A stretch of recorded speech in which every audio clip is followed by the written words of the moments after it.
Imagine a man who held more wealth in his hands than the combined treasuries of entire nations. A man branded as America's most ruthless robber baron, yet the very same man who personally signed the checks to build over 500 libraries across the globe. Welcome to the saga of Andrew Carnegie, the steel king who transformed raw iron into a multi-billion-dollar empire, only to spend the rest of his life trying to give away every last cent. Up behind the grand concert halls and the gilded legacy lies a labyrinth of staggering contradictions. Today, we go beyond the philanthropy to reveal the man behind the mask, the man who betrayed his closest partner, only to receive a final, immortal curse. Tell Mr. Carnegie, I'll meet him in hell, where we both are going. Executed a multi-million-dollar bluff against the titan, J.P. Morgan, forcing a total surrender in a high-stakes game of financial chicken. Staged a legendary spectacle with a massive elephant, a daring publicity stunt to prove his steel was unbreakable, and witnessed his empire stained by the carnage of the Homestead strike and the haunting negligence of the Johnstown flood, where elite leisure unleashed a wall of death that claimed thousands of lives. Who was he? Really, a visionary genius who redefined modern industry, or a hypocrite using gold to wash away a blood-stained past? In this documentary, we aren't just telling a story. We are dissecting cutthroat financial strategies, the paradoxes of his gospel of wealth, and how a penniless immigrant child rewrote the very rules of global capitalism. This is the file on Andrew Carnegie, an empire of steel, blood, and the ladders of opportunity. In the dawn of the 19th century, history and hardship converged in the ancient weaving town of Dunfermline, Scotland. It was here, on November 25th, 1838, that Andrew Carnegie was born. Centuries earlier, Dunfermline had stood as a proud royal capital, steeped in the legacy of Scottish kings. But by the time of Andrew's birth, that medieval glory had faded, replaced by the rhythmic clang and relentless churn of the emerging industrial age. It was a working-class stronghold, fighting a losing battle against the unstoppable tide of mechanization. Central to this struggle was the town's heartbeat, which relied on the skilled hands of master weavers like Andrew's father, William Carnegie. A man of craft and conviction, William was a fervent believer in democratic ideals and a passionate advocate for the Chartist movement, a radical struggle demanding a political voice for the common laborer. But while William fought for social justice in the streets, Andrew's mother, Margaret, provided the family's steel at home. Despite their meager means, she possessed a formidable, almost frightening ambition. She forged in young Andrew a relentless sense of purpose, using the Bible and the evocative poetry of Robert Burns to instill a singular conviction that education was the only escape from the cycle of generational poverty. However, the family's resilience was soon put to the ultimate test. By the 1840s, the brutal efficiency of steam-powered mills had decimated the hand-loom trade. As William's livelihood eroded and the political hopes of the Chartists collapsed in 1848, the dream of Scottish self-sufficiency died and desperation took its place. Faced with ruin, the Carnegies liquidated everything, selling their looms and cherished possessions to fund a steerage passage to America. At just 13 years old, Andrew boarded the small sailing vessel Wiscasset, joining a tidal wave of immigrants fleeing famine and unrest. The trauma of poverty wasn't just about hunger. It was about the crushing weight of shame. Andrew never forgot the dreadful day he saw his father, a proud master weaver, forced to beg great manufacturers for work.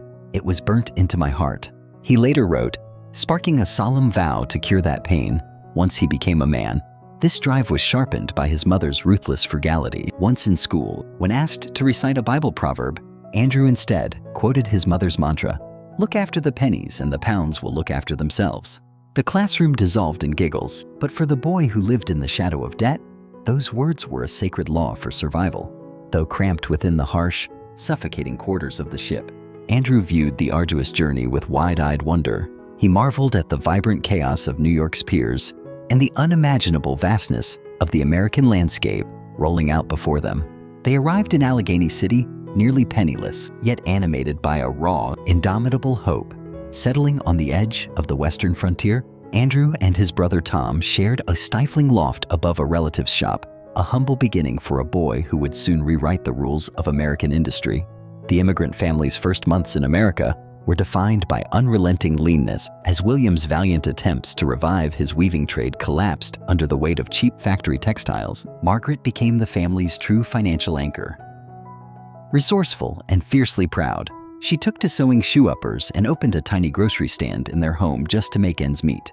In this atmosphere of struggle, young Andrew was compelled to work the moment he was legally able. At the tender age of 13, he became a bobbin boy in a local cotton mill, enduring punishing 12-hour shifts for a meager $1.20 a week. He spent his days darting through deafening, humid machinery, his small body aching from the relentless motion and the air thick with suffocating cotton dust. Work at the bobbin factory was even more irksome than the cotton mill. Carnegie was plagued by anxiety, running a small steam engine in the cellar. Night after night, he would sit up in bed, imagining himself checking steam gauges, terrified that the pressure was too low for the workers above or too high that the boiler might burst. Work at the bobbin factory was even more irksome than the cotton mill. Carnegie was plagued by anxiety, running a small steam engine in the cellar. Night after night, he would sit up in bed, imagining himself checking steam gauges, terrified that the pressure was too low for the workers above or too high that the boiler might burst. Yet, it was amidst this harsh, unforgiving factory life that Andrew discovered a transformative sanctuary in the power of books. Colonel James Anderson, a local iron manufacturer of benevolent character, had opened his private library of 400 volumes, ranging from Shakespeare to Enlightenment philosophers to working boys every Saturday. Andrew borrowed books voraciously, reading intently by the flickering light of a candle long after his exhausting shifts had ended. He later wrote that these free volumes poured into our lives the sunshine of literature, and he never forgot the pivotal generosity that allowed a factory boy to dream beyond his station. These formative experiences, the perilous journey, the grind of brutal labor, and the unexpected gift of knowledge, formed the bedrock of Carnegie's future philosophy. He came to believe that self-education could elevate the most impoverished child, and that the new industrial age, while creating spectacular wealth, also birthed systemic hardship.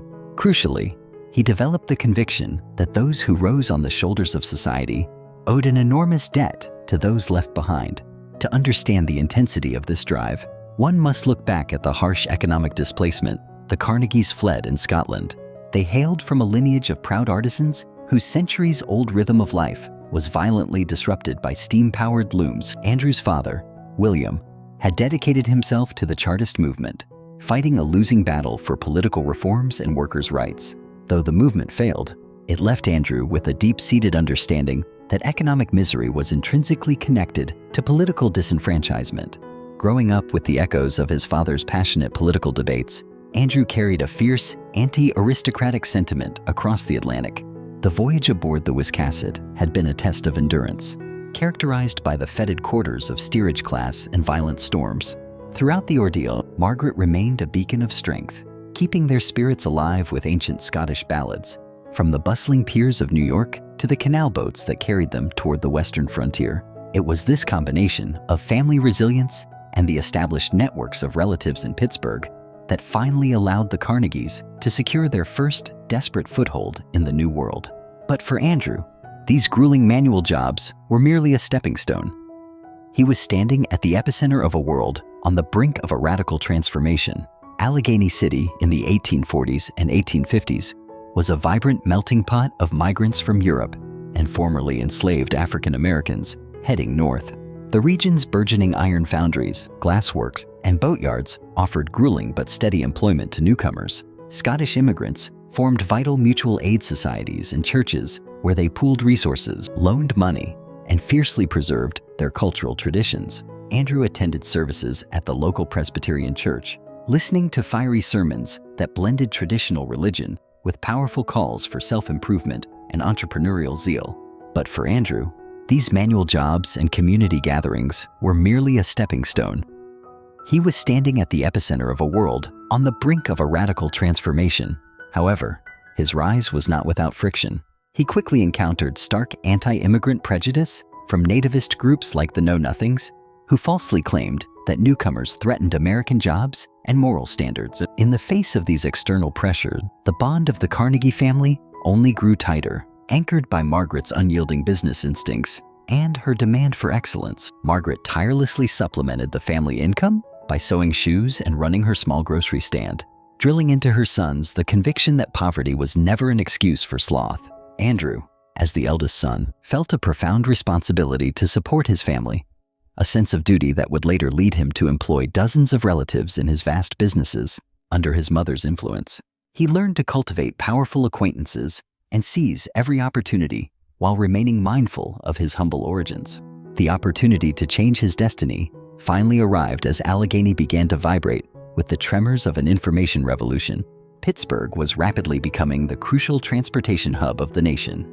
As railroads knit together the American interior and telegraph lines began relaying information at an unheard-of speed, Andrew, still in his late teens, secured an escape from the choking cotton mill by landing a job as a messenger boy for the Ohio Telegraph Company.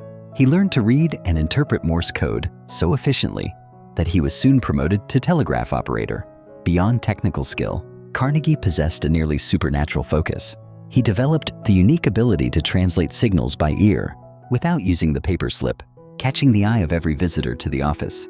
He also championed early inclusion by hiring Maria Hogan, who became the nation's first female telegraph operator. This focus, combined with his uncanny ability to hear the signals that others could only see, caught the attention of the men who were building the backbone of American industry. Carnegie's facility with the new technology and his photographic memory won him the immediate attention of Thomas A. Scott, the superintendent of the Pennsylvania Railroad's Western Division. At just 19 years old, Scott hired the ambitious young man as his personal telegraph operator and secretary, officially launching Carnegie into the highest corridors of industrial power. If the telegraph office had taught Andrew how to master information, the Pennsylvania Railroad would be where he learned to master an empire. Working at the railroad proved to be utterly transformative. Under the mentorship of industrial titans like J. Edgar Thompson and Thomas Scott, the Pennsylvania Railroad functioned as more than just a transportation company. It was the world's most advanced laboratory of management. Here, Carnegie absorbed cold, hard lessons in complex finance, ruthless cost control, and large-scale logistics. He began to grasp a timeless business truth. True power did not lie in owning assets, but in controlling the massive flow of goods and materials across a continent. As his management skills matured, Carnegie realized that a salary, no matter how high, was merely a gilded cage. He understood a fundamental principle of wealth. Wages keep you alive, but investments make you great. In a bold move that bordered on reckless, he persuaded his mother to mortgage their only home to purchase shares in the Adams Express Company. When his first dividend check arrived, money earned without a single hour of physical labor, Carnegie famously realized he had found his goose that laid the golden eggs. This was the birth of his leverage mindset, using a small amount of capital and strategic debt to gain a foothold in massive systems. However, Carnegie's rise was not fueled by merit alone. He became a master of what we now call crony capitalism. By leveraging his position as an insider within the railroad, he gained access to non-public expansion plans and used those connections to secure a stake in the Woodruff Sleeping Car Company. He wasn't just investing, he was exploiting his proximity to power to ensure his success. The luxury sleeping cars became a symbol of the Gilded Age, but for Carnegie, they were the final lever. By the age of 30, he had transitioned from a humble immigrant to a savvy capitalist, proving that in the new American economy, value was not created by sweat, but by the strategic efficiency of one's financial decisions. By the age of 30, Andrew Carnegie had successfully transitioned from a servant of the system to a master of its financial levers. But the true test of his ambition arrived with the smoke and thunder of the American Civil War. The conflict served as a brutal, high-stakes classroom in logistics. Under Thomas Scott's leadership, Carnegie oversaw the vital transportation of Union troops and supplies. He personally devised rapid telegraph networks and witnessed firsthand a critical shift in the world's architecture. The war proved that the old world of wood was burning away, and the future would be forged in iron. As the war concluded, Carnegie made a decisive exit from the railroad to consolidate his power.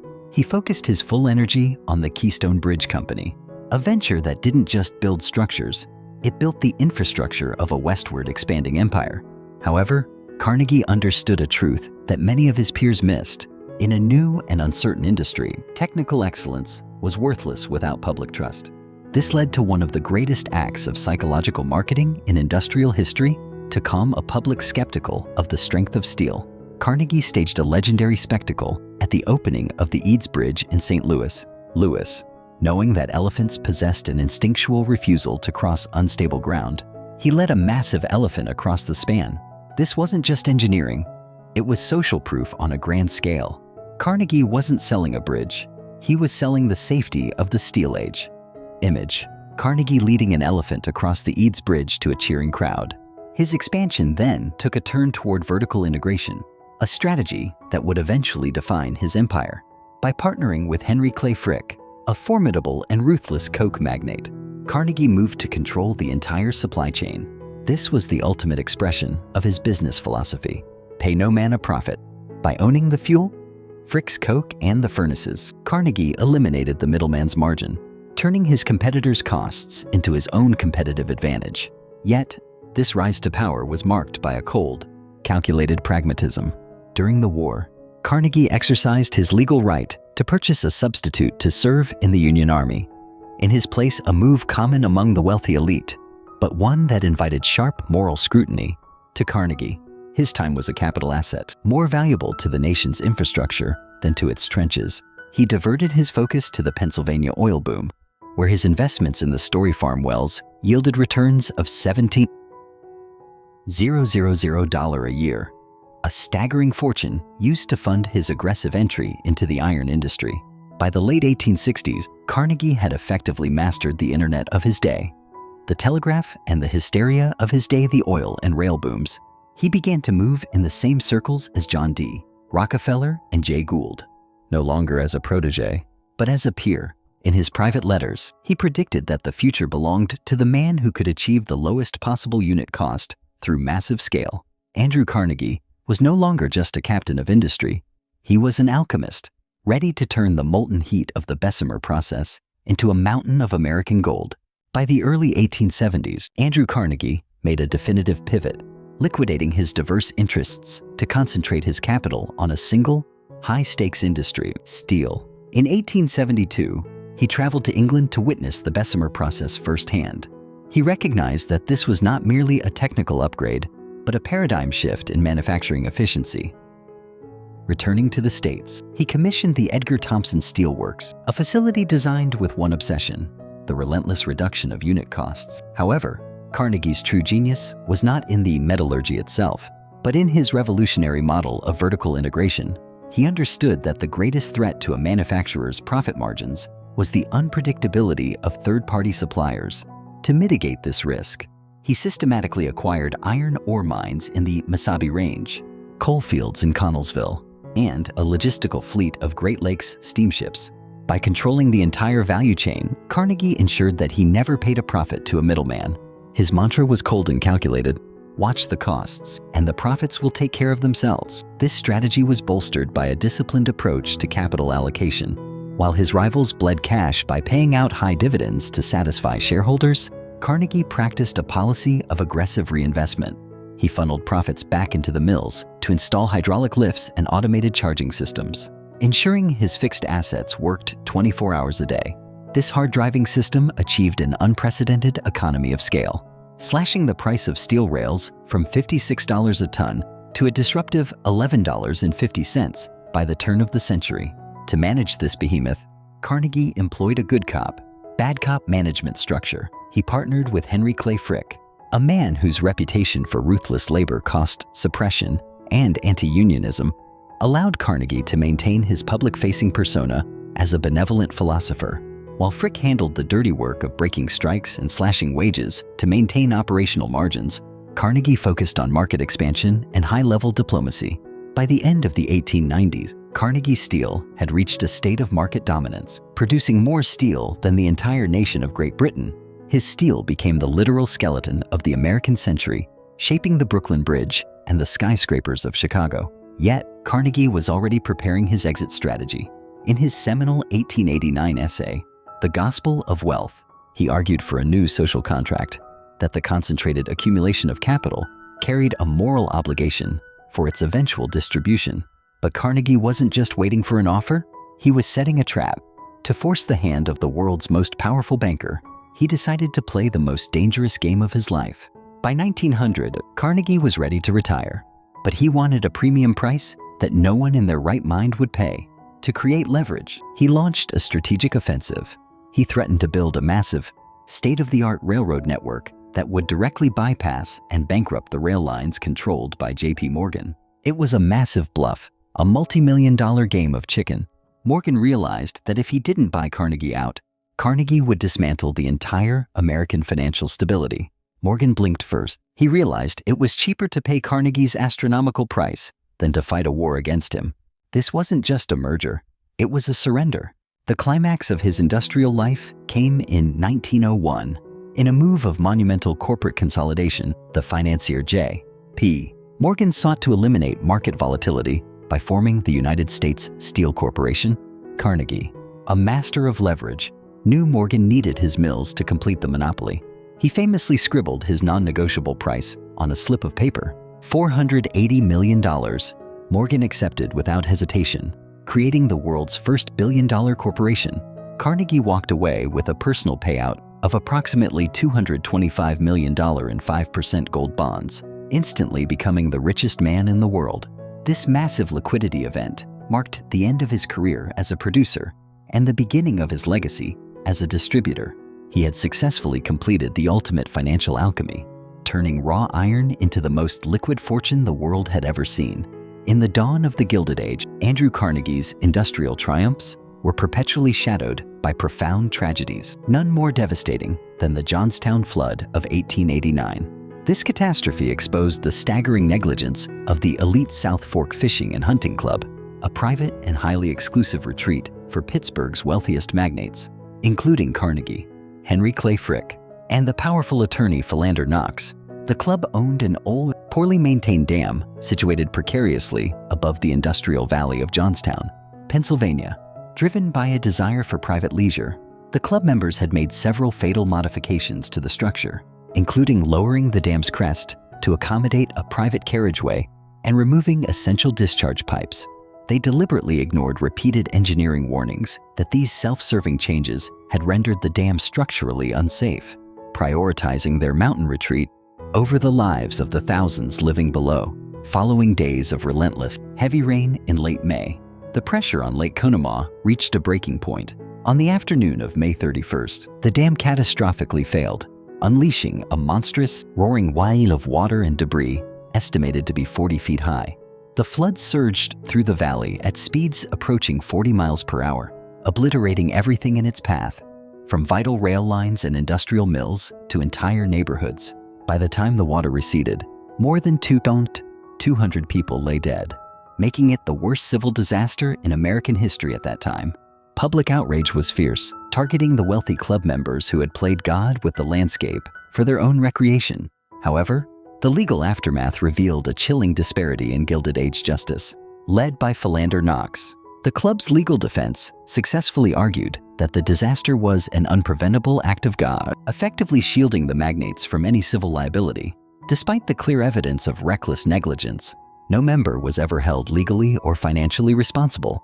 Carnegie, who was vacationing in Scotland during the tragedy, immediately cabled funds and later financed a new public library for the town. Yet, to many critics, this was cold comfort, a strategic philanthropic gesture intended to sanitize a reputation stained by elite negligence. The Johnstown flood remains a haunting illustration of the era's lax regulatory environment, where the private leisure of the ultra-wealthy took clear precedence over basic civic responsibility. Just 3 years after the Johnstown disaster, a darker shadow fell over Carnegie's empire as the conflict between capital and labor reached a violent crescendo in the Homestead strike of 1892. But this industrial miracle was forged in a landscape of desolation. In Pittsburgh, the Carnegie family discovered a city choked by soot, enveloped by slimy rivers, and befouled by a permanent shroud of smoke. At the Homestead Works, the environment had become a valley of work, where grim smokestacks rose like the charred, black stumps of a burned forest. The surrounding streets were lined with gutters, overflowing with a sickening green scum that emitted a constant, foul odor.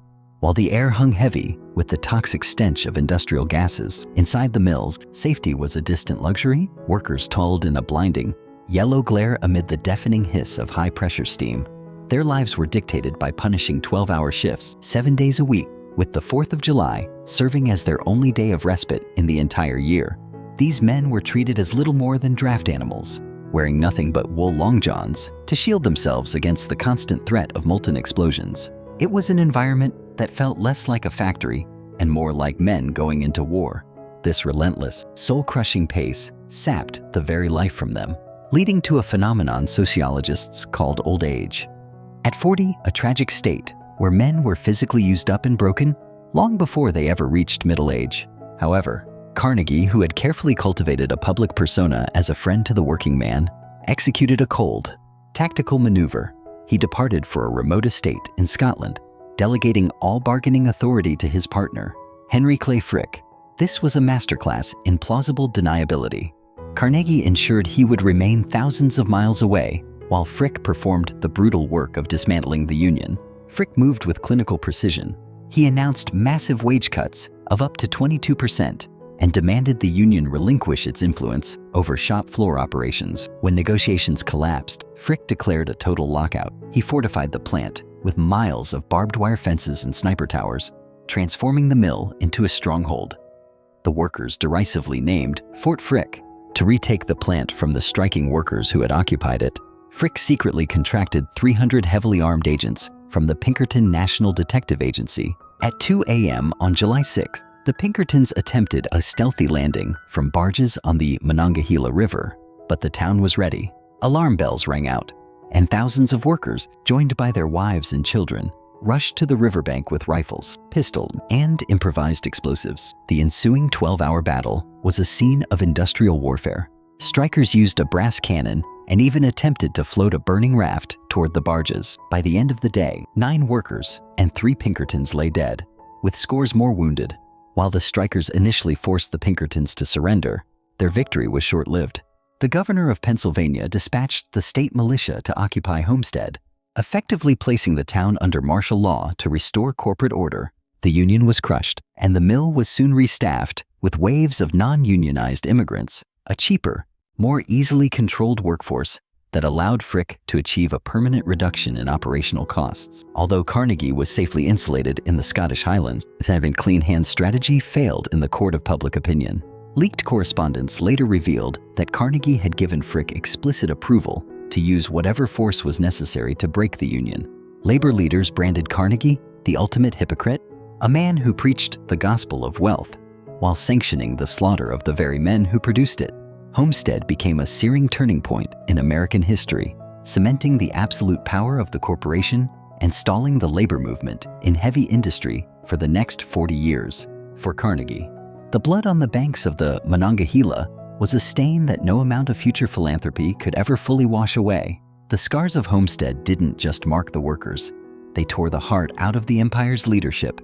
In the iron-fisted world of Carnegie Steel, loyalty was a currency, and by the end, everyone was bankrupt. The aftermath of the blood at Homestead fractured the bond between the two titans. Henry Clay Frick, the man who did Carnegie's dirty work, expected gratitude. Instead, he found resentment. Carnegie began to favor Charles Schwab, a charismatic and brilliant engineer who possessed the velvet touch that Frick lacked. When the time came to sell to Morgan, it was Schwab who bypassed Frick to deliver the final price. Years later, when a dying Carnegie sent a messenger to Frick seeking a final reconciliation, Frick's response was cold and immortal. "Tell Mr. Carnegie, I'll meet him in hell where we both are going." It was the ultimate indictment of a partnership built on profit rather than principle. In the wake of the bloodletting at Johnstown and the carnage at Homestead, Andrew Carnegie did not retreat into apology. Instead, he leaned into a rigid ideological framework to justify his actions. Social Darwinism, heavily influenced by the philosopher Herbert Spencer, Carnegie viewed the survival of the fittest not just as a biological law, but as the fundamental engine of human progress. To him, the vast concentration of wealth in the hands of a few elite captains of industry was not an injustice. It was an evolutionary necessity. He viewed labor unions as regressive forces, entities that attempted to drag down the most capable individuals to protect the least productive, thereby clogging the gears of industrial civilization. However, Carnegie's worldview contained a startling paradox. On one hand, he was a ruthless operator focused on unit cost optimization, willing to suppress wages and crush dissent to maintain market dominance. On the other hand, he sincerely believed that the super rich held a sacred moral obligation to act as trustees for the public. This was the core of his gospel of wealth. Carnegie argued that simply increasing a worker's wages was futile, as the money would be wasted on liquor or frivolous excess. Instead, he chose to invest in ladders for the aspiring libraries, universities, and concert halls where, in his view, the worthy poor could uplift themselves through sheer willpower. This glaring contradiction made Carnegie a prime target for the rising progressive movement. Figures like Theodore Roosevelt found his pacifist rhetoric laughable, noting that Carnegie's steelworks forced men into grinding conditions while his fortune was built on human suffering. To much of the public, Carnegie's donation of an expensive pipe organ to a church, after slashing worker pay, felt like a desperate attempt to launder a blood-stained conscience. In his final years, Carnegie became obsessed with fulfilling his vow. The man who dies, thus rich, dies disgraced. After his massive liquidity event with JP Morgan, he managed his philanthropy with the same clinical efficiency he used to manage his mills. The philanthropic box score published by newspapers, tracking his giving against that of John D. Rockefeller, turned charity into a competitive sport. Yet, no matter how many thousands of libraries he endowed, the ghosts of Homestead never fully departed. Carnegie spent his sunset years in a solitary struggle to prove to the world, and perhaps to himself, that he was not a robber baron, but a pioneer of human progress. Carnegie translated his philosophy into decisive action on a scale entirely unmatched by any philanthropist before him. Between 1886 and his death in 1919, he systematically gave away more than $350 million to an amount equivalent to many billions in today's currency. His largest, most democratic, and most celebrated gifts were the free public libraries. He vividly remembered how Colonel James Anderson's small library had profoundly shaped his own impoverished youth, and decided that common townspeople worldwide should have similar, unimpeded access to books. Carnegie eventually funded the construction of 509 library buildings across the United States, the United Kingdom, Canada, Australia, New Zealand, and the Caribbean. A key condition of receiving these grants was that local communities had to provide the land and commit to tax support for the library's ongoing maintenance. This crucial requirement ensured that the libraries would be sustained indefinitely as true public institutions rather than ephemeral private charities. In America alone, 679 Carnegie libraries opened their doors. They instantly became temples of learning in both small rural towns and major cities alike. People from all social backgrounds could enter without cost, borrow books, and pursue self-education. Carnegie also invested heavily in advanced education. In 1900, he established the Carnegie Institute of Technology in Pittsburgh, endowing a massive engineering and technical school that later merged with the Mellon Institute to form Carnegie Mellon University. In 1901, he created the Carnegie Trust for the Universities of Scotland to fund scholarships and research at the ancient universities of St. Andrews, Glasgow, Aberdeen, and Edinburgh, providing a vital boost to higher education in his native country. He further endowed the Tuskegee Institute in Alabama, led by Booker T. Washington, to specifically support education for African Americans. His legacy for the Black community was equally complex. Carnegie often waived matching requirements only for institutions that strictly followed Booker T. Washington's industrial vocational model. This forced classically oriented colleges to put on industrial blackface in their applications, pretending to focus on manual labor just to secure his gold. While he built libraries for the world, he remained largely silent on the terrorist acts of lynching and Jim Crow laws that disenfranchised the very people he claimed to help.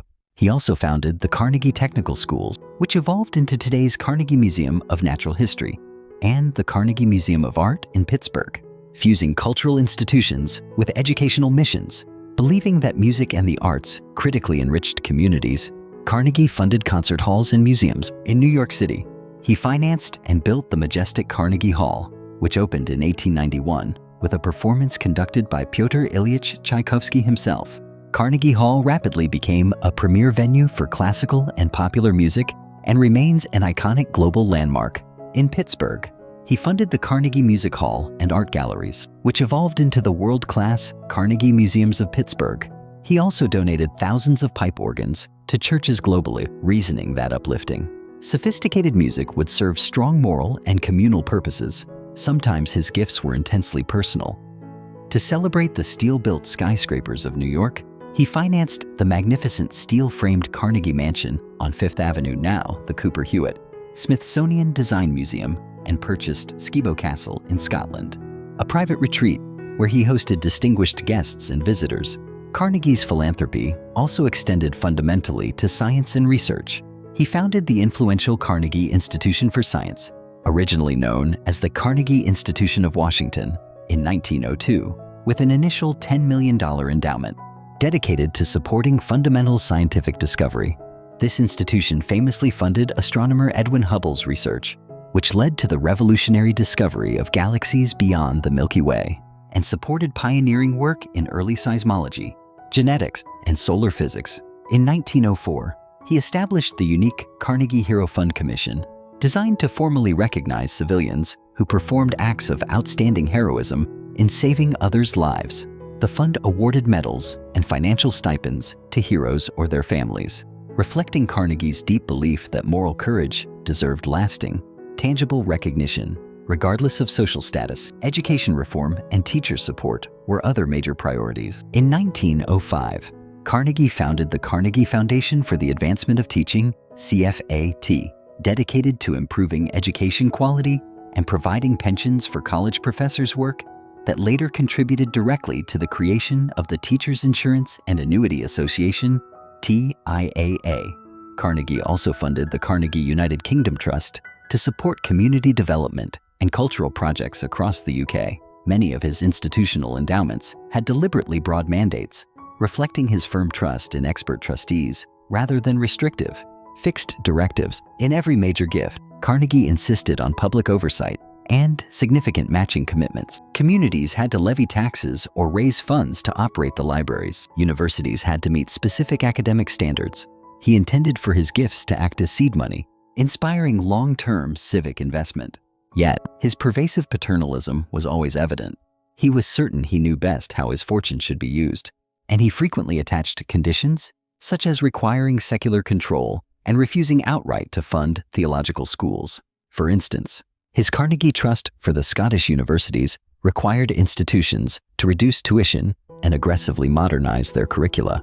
His Carnegie Council on Ethics in International Affairs, established later by his surviving institutions, sought to foster ethical reflection on complex global issues. All these endeavors sprang from the same core impulse: to use concentrated wealth to create lasting infrastructures of knowledge and culture that would reliably elevate society. Behind the carved oak doors and the iconic inscriptions that read "Free to the People," Andrew Carnegie was doing more than just dispensing kindness. He was operating a sophisticated financial algorithm that we now recognize as the precursor to seed money. Carnegie understood that a gift given without strings is often undervalued, and that a philanthropic empire is only sustainable when the beneficiaries have skin in the game. Instead of footing the entire bill, he presented cities with an offer they couldn't refuse. Carnegie would provide the capital for the construction, but on one ironclad condition: the local government had to commit 10% of the gift's value in annual tax revenue to maintain the library forever. This was a psychological masterstroke.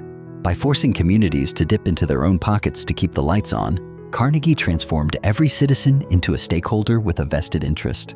He wasn't just erecting a building, he was pioneering an early model of the public-private partnership, PPP, where private capital activates civic responsibility. Inside these temples of learning, another economic strategy was quietly at work: human capital investment. Carnegie never gave cash to the poor, believing that direct relief only nurtured dependency. Instead, he provided the tools ladders of knowledge in the form of books so that the ambitious could climb out of poverty themselves. In Carnegie's eyes, the library functioned as a high-efficiency filter. It only helped those willing to help themselves, thereby optimizing the return on his philanthropic capital. By directing it toward the most productive individuals, he even standardized the architecture, from open-stack shelving to natural lighting, to minimize transaction costs and maximize self-study efficiency. A century after his passing, we realize that Carnegie didn't just build libraries. He engineered an operating system for human knowledge using the same logic that built his steel empire: optimization, leverage, and absolute sustainability. Beyond libraries and universities, Carnegie devoted his final, passionate years to peace activism. Having personally witnessed the shocking carnage of the American Civil War and the Franco-Prussian War, he became absolutely convinced that armed conflict was a barbaric relic incompatible with modern civilization. In the 1890s, he joined the American Anti-Imperialist League, fiercely opposing the United States' annexation of the Philippines following the Spanish-American War. In a dramatic gesture, he offered to purchase the islands from the U.S. government for $20 million in order to grant them immediate independence. His anti-imperialist convictions were so deep that he made a staggering personal offer to the U.S. government. He would pay $20 million out of his own pocket to buy the Philippines' independence. He urged President McKinley to allow the Filipinos to live with their own autonomy, believing that annexation denied fundamental democratic principles. Though the audacious offer was not accepted, it underscored the depth of his anti-colonial convictions. Carnegie believed, with almost religious fervor, that international arbitration could and must replace war as the civilized means of resolving disputes. He admired jurists and diplomats who championed international law and sought to create permanent courts where nations could litigate disputes rather than fight. In 1903, he contributed $1.5 million to fund the construction of the iconic Peace Palace in The Hague, Netherlands, the permanent home of the Permanent Court of Arbitration and later the International Court of Justice. The Peace Palace, a grand structure built of red brick and stone, symbolized his profound hope that human reason and legal mechanisms would ultimately triumph over tribal violence. He wrote earnest letters to world leaders, urging them to embrace mandatory arbitration treaties, arguing that war was not only economically wasteful, but morally indefensible. In 1910, Carnegie founded the prestigious Carnegie Endowment for International Peace with a substantial $10 million endowment. The endowment sought to advance understanding among nations through research, high-level conferences, and public education. Its first president, diplomat Nicholas Murray Butler, organized annual lectures and published yearbooks focused on international law. The endowment's early work contributed significantly to the intellectual framework for the creation of the League of Nations after World War I, and later evolved into a globally recognized think tank with centers in key cities like Washington, Moscow, Brussels, Beijing, New Delhi, and Beirut. Through the endowment, Carnegie attempted to permanently institutionalize his pacifist ideals. Even Carnegie's quest for peace had its eccentric side. He spent $300,000 over 12 years on the simplified spelling board, believing that a simpler English language would become a global lingua franca and end war. He even convinced Mark Twain and Theodore Roosevelt to join the cause. But the project collapsed when the House of Representatives banned the new spellings from federal documents. Carnegie corresponded tirelessly with heads of state, scientists, and writers about the cause of peace. He admired and financially supported William Randall Cremer, a British member of Parliament and Nobel Peace Prize laureate who campaigned for arbitration. He cultivated intricate relationships with President Theodore Roosevelt, Secretary of State John Hay, British Prime Minister Arthur Balfour, and German Kaiser Wilhelm II.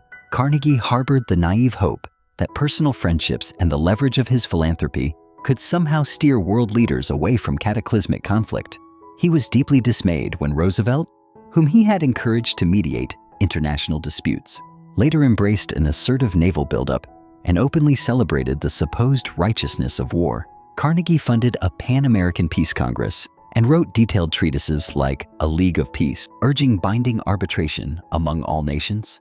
He endowed a series of specific trusts and foundations dedicated to promoting peace in Britain, France, Belgium, and elsewhere. Despite his immense efforts, the world inexorably drifted toward greater conflict. In the summer of 1914, just 3 years after he endowed the Carnegie Corporation, World War I erupted across Europe. The war instantly shattered his core belief that economic interdependence and sophisticated legal mechanisms could prevent large-scale violence. Nations unleashed unprecedented industrialized carnage, employing heavy artillery and machine guns, instruments forged from the very steel he had once produced. Carnegie, heartbroken and disillusioned, retreated to his Scottish estate at Skibo Castle.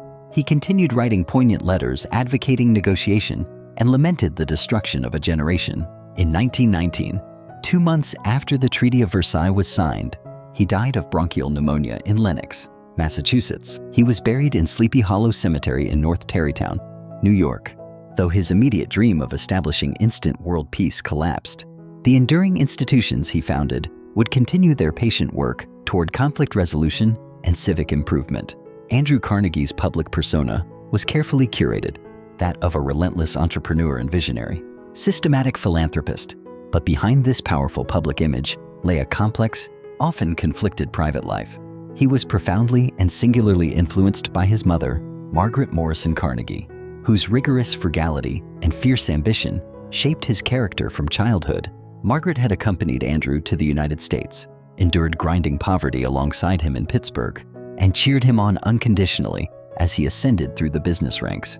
She ran boarding houses, patched shoes, and took in sewing to keep the family financially afloat. And she remained fiercely protective of her eldest son. As Carnegie began to amass genuine wealth, he remained absolutely devoted to her.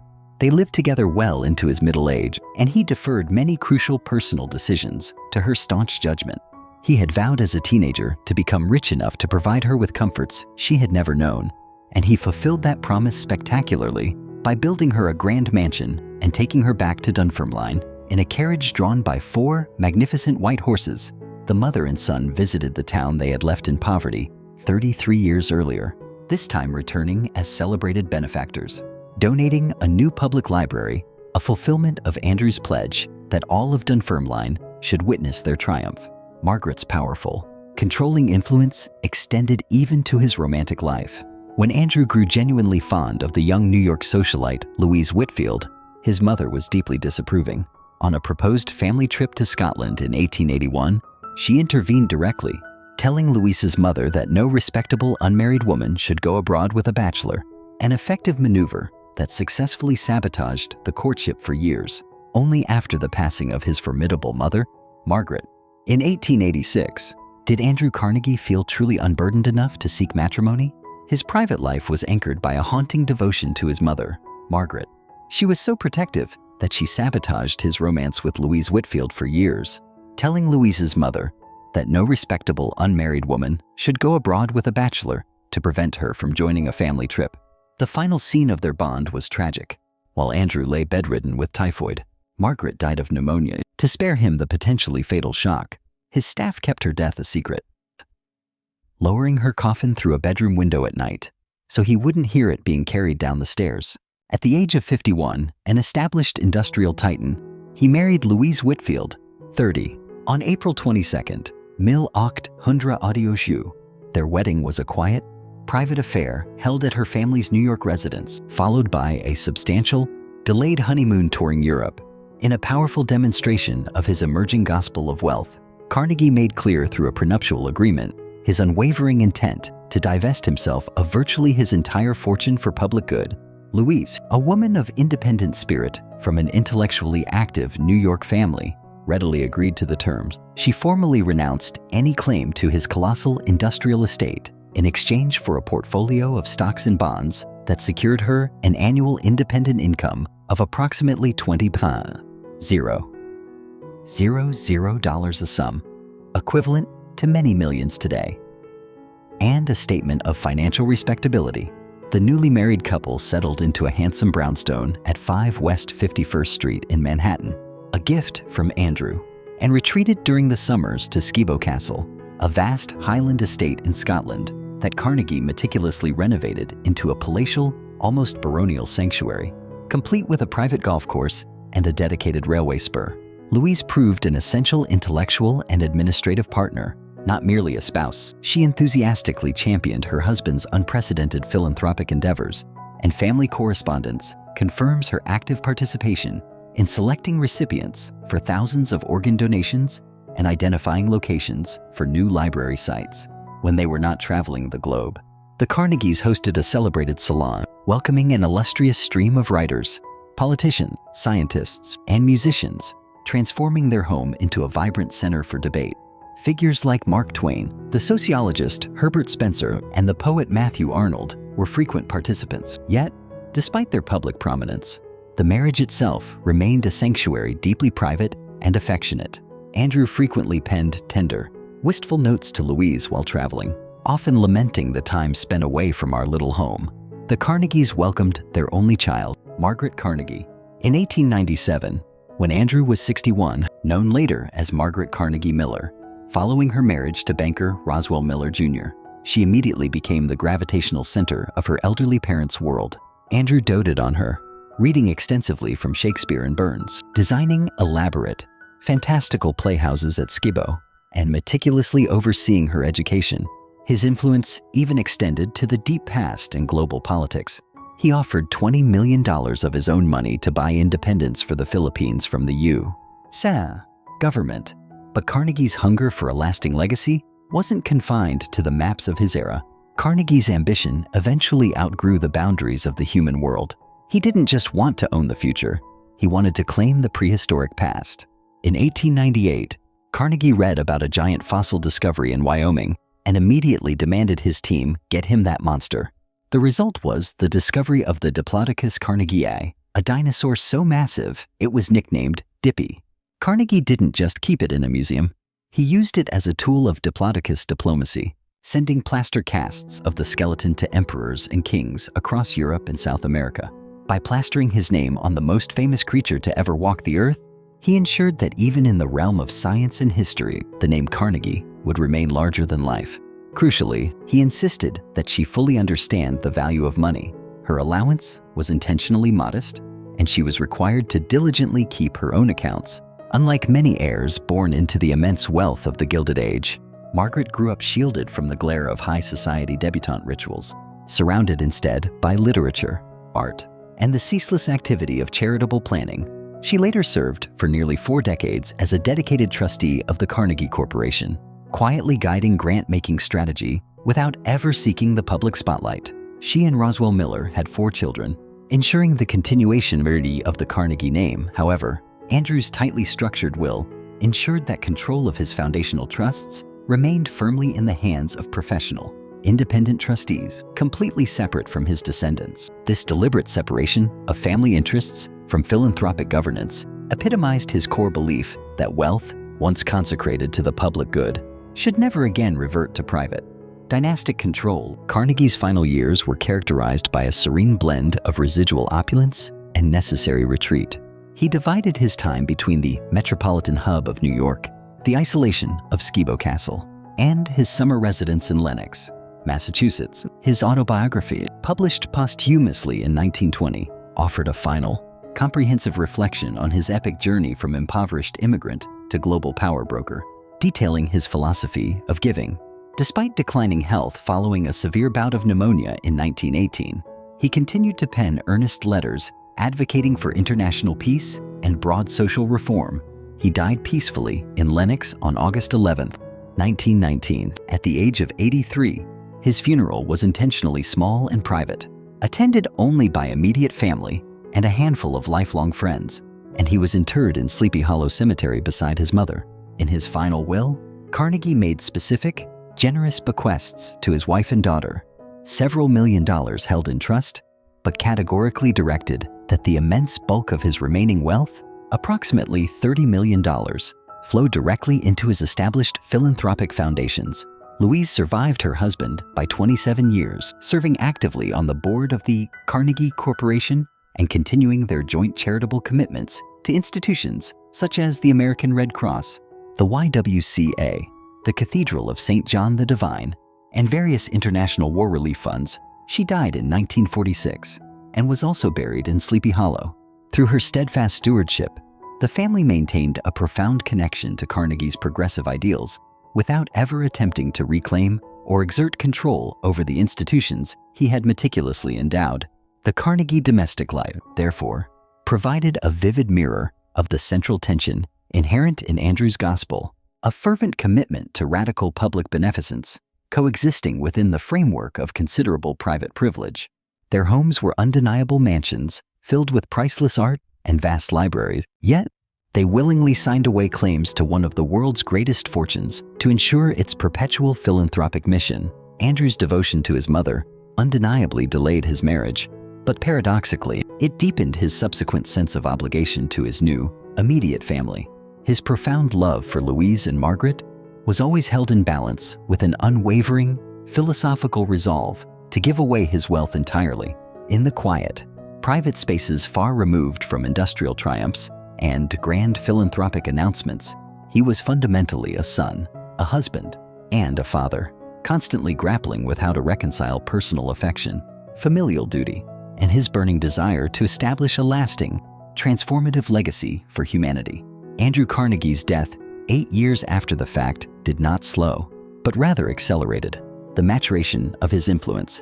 In 1911, he had created his ultimate and largest philanthropic vehicle, the Carnegie Corporation of New York, endowing it with an astonishing $125 million. The corporation's foundational charter deliberately granted its trustees sweeping power to promote the advancement and diffusion of knowledge and understanding and, crucially, to adapt its grant-making strategy to meet changing societal conditions. Carnegie served as its first president and handpicked the initial trustees from his most trusted financial and intellectual associates. After his death, the corporation rapidly became the central, nimble instrument for strategically dispersing his remaining capital. The corporation's early initiatives reflected Carnegie's deep-seated interests. It poured funds into adult education programs, supported the creation of the National Research Council, and established comprehensive pension plans for teachers. Notably, in 1916, it awarded crucial grants that indirectly facilitated the research leading to the discovery of insulin, enabling researchers in the United States and Canada to rapidly develop a life-saving treatment for diabetes that has since profoundly benefited millions globally. Throughout the 1920s and 1930s, the corporation shifted focus, funding pivotal studies on immigration, race relations, and structural education reform. It famously commissioned the Swedish economist Gunnar Myrdal to produce An American Dilemma, a foundational, seminal study on systemic racism in America that the U.S. Supreme Court later cited extensively in the landmark 1954 Brown versus Board of Education decision. Furthermore, the corporation backed the Carnegie Foundation for the Advancement of Teaching in its efforts to establish standardized teacher retirement systems, which ultimately evolved into the modern financial behemoth, TIAACREF. During the mid-20th century, the corporation became an unlikely but powerful catalyst for the development of public media. It provided crucial financing for the Children's Television Workshop, now known as Sesame Workshop, which conceived and launched the beloved and groundbreaking educational program Sesame Street.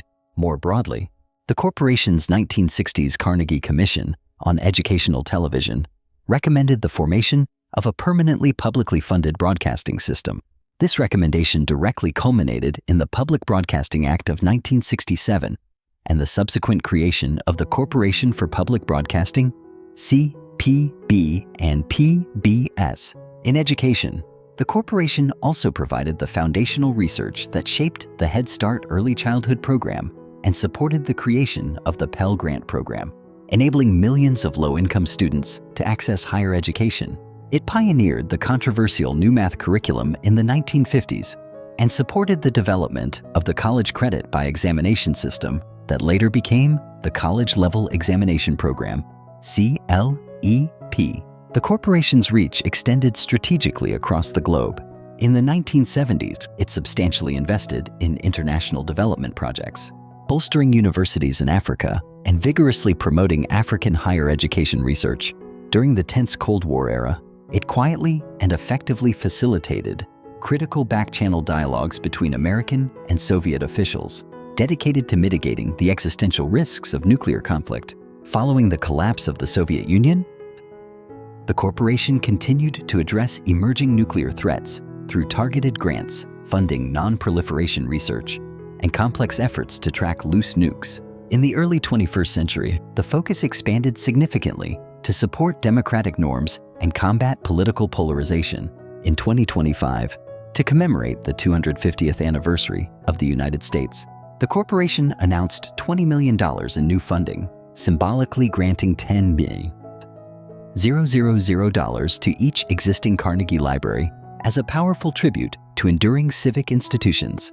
It also pledged over $3 million to rigorously explore how rapidly emerging technologies, such as artificial intelligence, might dangerously affect nuclear risks, and launched a major consortium aimed at reducing modern nuclear dangers. Leadership succession was vital in shaping the corporation's responsive direction. Following Andrew Carnegie, presidents such as Frederick P. Keppel, Charles Dollard, John Gardner, Alan Pfeiffer, David Hamburg, Vartan Gregorian, and Dame Louise Richardson guided its complex grant-making apparatus. Keppel deftly steered the corporation through the financial strictures of the Great Depression, concentrating funds on adult education and teacher pensions. Dollard helped conceive and establish the Carnegie Commission on Higher Education, significantly influencing national university policy. Gardner, who later served as U.S. Secretary of Health, Education, and Welfare, strongly emphasized the importance of robust civic engagement. Pfeiffer directed crucial funding toward early childhood education and successfully pioneered educational television initiatives. Hamburg, a distinguished psychiatrist, emphasized preventative mental health and conflict resolution strategies. Vartan Gregorian, who served from 1997 until his death in 2021, dramatically expanded the corporation's international work and championed initiatives supporting immigration and democracy building. In 2025, Louise Richardson, a renowned scholar of terrorism and former vice-chancellor of Oxford University, took the helm, focusing the foundation's power on reducing societal polarization and strengthening fragile democratic norms worldwide. Through the wisdom of these diverse leaders, the corporation maintained its structural flexibility while rigorously honoring Carnegie's core values of education, international peace, and the advancement of knowledge. Other core Carnegie institutions continued to thrive and evolve. The Carnegie Endowment for International Peace transitioned into a globally significant think tank with powerful centers in Washington, Brussels, Moscow, Beijing, New Delhi, and Beirut, producing influential, nonpartisan research on foreign policy and hosting crucial gatherings, such as the International Nuclear Policy Conference. The Carnegie Institution for Science supported foundational astronomical discoveries, including Hubble's measurement of the expansion of the universe, Vera Rubin's pioneering work on dark matter, and the development of modern seismology. The Carnegie Foundation for the Advancement of Teaching created the influential Carnegie Classification of Institutions of Higher Learning, a standard metric for rating universities. The Carnegie Hero Fund Commission has formally recognized over 10,000 acts of extraordinary heroism across the United States and Canada. The massive Carnegie Museums of Pittsburgh now comprise 4 major museums: art, natural history, science center, and the Andy Warhol Museum, attracting millions of visitors annually. The Carnegie UK Trust continues to support libraries, music halls, and community projects across the British Isles.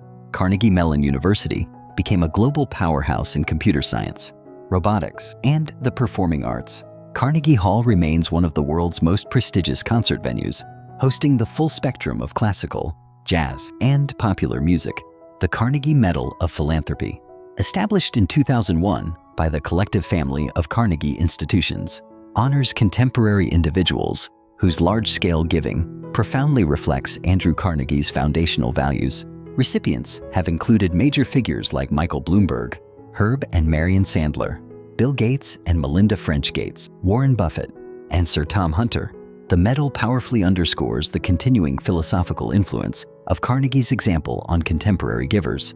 Meanwhile, the Carnegie Medal for Peace, administered by the Carnegie Endowment, specifically recognizes those who actively promote global peace and international cooperation. Margaret Carnegie Miller, Andrew's only child, quietly played a critical role in the maintenance of her father's legacy. She served diligently as a trustee of the Carnegie Corporation from 1934 until 1973, helping to navigate grant-making during a period of massive social change in education and civic affairs. Though she and her husband Roswell Miller Jr. had 4 children, none of her descendants ever exercised direct executive control over the major foundations. Governance remained strictly with independent trustees, precisely reflecting Andrew's desire to prevent family dominance and to keep the institutions laser-focused on public benefit. Margaret lived a low-profile life in Connecticut until her death in 1990, leaving the heavy responsibility of philanthropy to the professional foundation staff. In 1999, long after the Carnegies had ceased to possess any industrial holding, the intellectual legacy of Carnegie Steel re-entered the global corporate landscape through association when the U.S. Steel heritage merged with a foreign entity. The steel company Andrew had built had been sold decades before, yet its industrial heritage lingered, even as the philanthropic institutions he created maintained significant, perpetually growing financial assets and undeniable social influence. With an endowment valued at $4.1 billion in 2022, the Carnegie Corporation remained one of the largest and most strategically active private foundations in the United States, continuing to distribute more than $186 million in grants annually. The saga of the Carnegies presents a deeply multifaceted narrative of ruthless ambition, relentless innovation, social controversy, radical generosity, and profound ethical ambiguity. Andrew Carnegie's life perfectly epitomizes the classic, almost mythical rags to riches narrative. An impoverished Scottish immigrant boy, he ascended through sheer intelligence, iron grit, and calculated risk-taking to become, arguably, the richest man in the world. He ruthlessly seized the opportunities presented by the burgeoning Industrial Revolution, mastered both cutting-edge technology and complex finance, and forged a steel company that fundamentally transformed America's infrastructure. His success financed the creation of the bridges, rails, skyscrapers, and even the weapons that propelled the United States into the modern industrial era. Yet, this success exacted a staggering human cost. Carnegie's vast empire was built upon the relentless, long-hour labor of men who endured debilitating heat, constant physical danger, and minimal wages in the brutal crucibles of the mills. His perpetual attempts to cut operational costs frequently translated into slashing workers' pay. He vehemently opposed labor unions and notoriously authorized through his proxies violent strike-breaking tactics. The infamous Homestead strike of 1892 remains the moral scar on his reputation, revealing a chilling willingness to prioritize corporate profits over human safety and workers' rights. Furthermore, the Johnstown flood, which saw the catastrophic failure of a private dam maintained by a fishing club of which he was a member, exposed how private indulgence could potentially lead to public catastrophe. His belief in social Darwinism conveniently rationalized severe inequality and corporate consolidation, while simultaneously dismissing the immense human toll of his industrial system. These brutal actions stand in stark, unforgiving tension with the remarkable compassion he later displayed through his unprecedented philanthropy. Carnegie's Gospel of Wealth endures as a seminal, defining document in the history of global philanthropy. Its potent call for the wealthy to serve as active, living trustees of their capital has directly inspired some of the most significant acts of giving in modern history. Figures from John D. Rockefeller and Andrew W. Mellon to the contemporary titans, Bill and Melinda Gates and Warren Buffett, have consciously echoed Carnegie's pledge to systematically give away their entire fortunes, often during their lifetimes. The Modern Giving Pledge, launched by Gates and Buffett in 2010, explicitly cites Carnegie as its philosophical progenitor. Simultaneously, however, serious critics argue that relying overwhelmingly on the personal largesse of billionaires fundamentally perpetuates undemocratic power structures. Concentrated wealth, they correctly note, allows individuals unaccountable to the electorate to unilaterally shape public priorities according to their personal values, effectively bypassing democratic processes. Philanthropy, in this view, can inadvertently mask systemic inequities and serve as sophisticated public relations for fortunes built on exploitation. The Carnegie institutions themselves offer a complex illustration of how philanthropy can both adapt and persistently endure.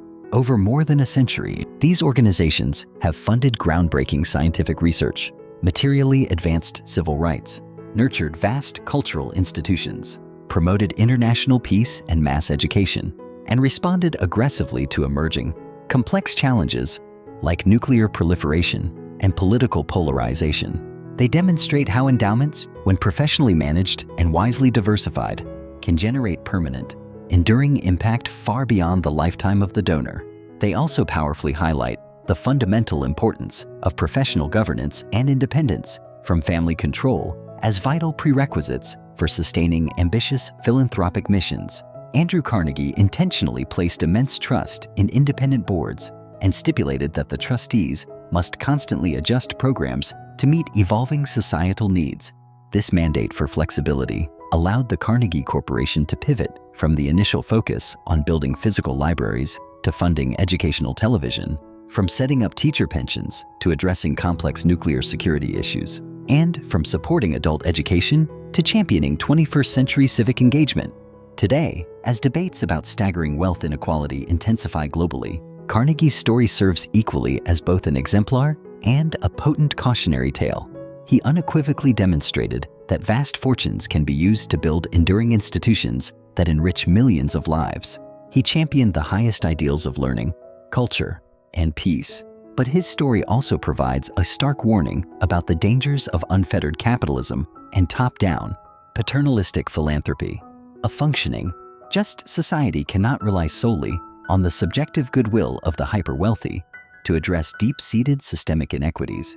Carnegie's libraries provided universal access to books, yet his millworkers had virtually no leisure time left to read them. His grand peace palace stood majestically in The Hague, while the industrial might that created his fortune helped plunge Europe into World War I. His benevolence, however monumental, did not and could not absolve the profound social harm caused by industrial exploitation. The Carnegie legacy compels a difficult reflection on modern philanthropy. Should 21st century billionaires decide what constitutes the universal public good? Is it ultimately better for democratic governments to effectively tax extreme wealth and invest in social programs via democratic processes? Can massive philanthropic institutions remain perpetually accountable and responsive to the needs of the general public? These profound questions resonate directly in contemporary debates about tech fortunes, massive climate change philanthropy, and global health initiatives. In the 21st century, the model of scientific philanthropy that Carnegie pioneered, supporting foundational research, building durable institutions, and driving systemic change, continues to inspire and guide modern giving. The Carnegie Corporation's strategic investments in education, democracy, and peace initiatives show the immense, enduring potential for targeted, flexible giving. Yet, the complex story of the Carnegies also indelibly underscores the essential need for rigorous ethical standards in the very process of wealth creation. As we admire the countless libraries and universities they built, we must never forget the millworkers who produced the molten steel that made it all possible. In Essen, Germany, stands the massive steel conglomerate ThyssenKrupp, a fusion of industrial dynasties, including the Krupps, whose cannons once contended fiercely with Carnegie's rails and girders for global influence. In Pittsburgh, the blast furnaces that once roared with the sound of molten iron have long fallen silent, replaced by sophisticated research labs and burgeoning tech startups. Carnegie's personal villa equivalent, Skibo Castle, is now operated as an exclusive luxury club. The Carnegies no longer command an industrial empire, but the vast, interconnected institutions bearing their name continue daily to shape society, whether through a library in a rural town, a scholarship for a first-generation college student, a research grant to study dark matter, or a quiet conference on nuclear diplomacy. The gospel of wealth and power endures. Ultimately, the complex tale of the Carnegies serves as a persistent reminder that wealth is merely a tool, neither inherently virtuous nor inherently corrupt. It primarily magnifies the fundamental intentions of those who wield it. Andrew Carnegie's extraordinary life encompassed the entire spectrum: immigrant child, industrial titan, union breaker, committed pacifist, and radical philanthropist. His profound contradictions mirror the abiding complexities and moral compromises of modern capitalism itself. By thoroughly examining his actions and the enduring institutions he built, we are perpetually prompted to ask how we, in our own time, might best balance ambition with compassion, technological innovation with justice, and individual success with collective well-being. In that enduring inquiry lies the lasting relevance of the Carnegies and their complicated gospel of wealth and power. The life of Andrew Carnegie is more than just a chronicle of wealth. It is an epic struggle to reconcile the greatest contradictions of the human experience: the tension between personal ambition and public responsibility, and the clash between the cold brutality of business and the warmth of moral compassion. From an impoverished immigrant boy to the richest man on earth, Carnegie taught us a definitive lesson. Wealth is not the destination, it is merely a tool. He used steel to forge the skeleton of a superpower, and he used gold to cultivate the intellect of future generations. Yet, we cannot look at the libraries he built without also remembering the scars of Homestead or the floodwaters of Johnstown. These tragedies serve as a haunting reminder that prosperity built on the suffering of others will always demand a monumental atonement. Carnegie's clean hands strategy and his later philanthropic obsession were, perhaps, his way of negotiating with history. Today, when you walk through the doors of a Carnegie library or hear a symphony at Carnegie Hall, remember his ultimate vow?